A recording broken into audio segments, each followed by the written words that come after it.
Ce dimanche d'octobre 1949, Bessines honore Suzanne Valadon.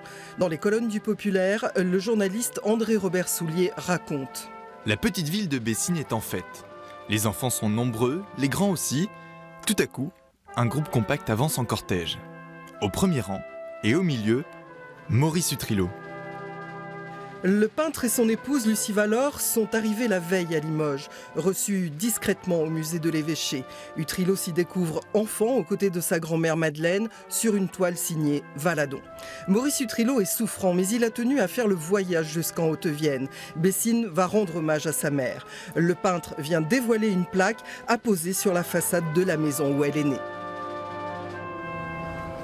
Ça avait été l'occasion d'une grande fête ici, avec tous les officiels, les politiques, préfets, maires, conseillers généraux, enfin tout ce que, à l'époque, députés, sénateurs, tout ce que comportait notre département. Donc ça avait été quand même un événement régional important qu'on retrouve dans les archives. Utrillo débordé de joie, ce qui n'est guère dans ses habitudes, écrit Lucie Valor dans le livre qu'elle a consacré à son mari. Submergée par l'émotion au moment de lire le poème qu'il a dédié à sa mère. Une noble femme, et belle autant que bonne. Elle que j'aime, adore, ô d'un amour pieux. Il doit laisser son épouse le déclamer devant la foule. Dimanche de fête, les gueules sèches animent le banquet. Utrillo et Valor se promènent dans la campagne limousine. J'étais venu à Bessines 3 fois, confie le peintre, la dernière, il y a 20 ans. En 27, il est venu avec Uther, avec sa mère Valadon, et avec un couple de peintres tchèques, les Cars. Et là, ils avaient envoyé pas mal de courriers, de cartes postales de Bessines. Les cartes postales, une source d'inspiration pour Utrillo.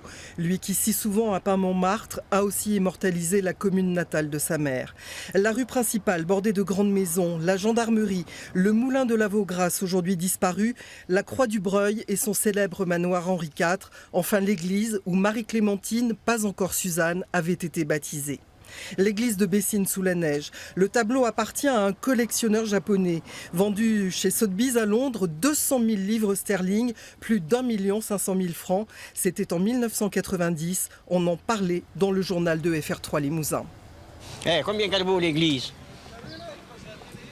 Oh, alors là! C'est une église qui vaut pas le coup qu'on la peigne? Ah non, je trouve qu'elle est belle comme ça, je vois pas pourquoi on la peindrait. C'est justement parce qu'il l'a trouvée belle qu'en 1927, Maurice Utrillo l'a peinte. C'est probablement cette carte postale retrouvée chez un collectionneur de Bessines qui a inspiré Utrillo avec la neige en plus. Et jusqu'à cette vente aux enchères, les habitants de la cité limousine en ignoraient la gloire. C'est un si beau pays, un des coins les plus pittoresques que je connaisse, dit Maurice Utrillo ce 2 octobre 1949, sa dernière visite à Bessines. Le fils de Suzanne Valadon s'éteint à Dax en novembre 1955. Il avait 71 ans.